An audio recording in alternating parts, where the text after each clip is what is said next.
এইভাবে এইভাবে আর এইভাবে এইভাবে মানে দুটো হাত দিয়ে রোল করে ঠিক করে ফেলেছি। এটা অনেক আপনি বানিয়ে গেছেন খালি কত ফান, অনেক ফান। তো আজকের এই ভিডিও এই পর্যন্ত ছিল। Bye bye. তো গাইস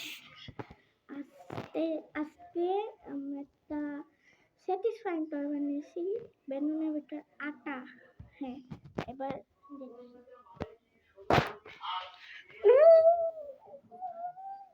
এটা সিম্পল একটা বেলুন আমি লম্বা জিনিস দুটাতে একটা দিতে পারে নেবেন, তারপর আটা ভরবেন আর হাওয়া ভরবেন না, তারপরে হয়ে যাবে আপনার ভালো নামানো মতন দিকটা দিলে ইয়া যেমন শেপ হবেন মানে ঠিকবে মানে হাওয়া দিচ্ছে না।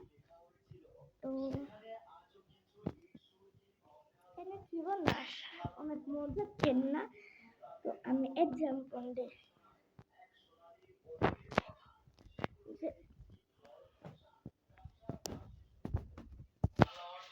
পিচ দিয়ে দিয়েছে, পিচ দিয়ে আমি দিতে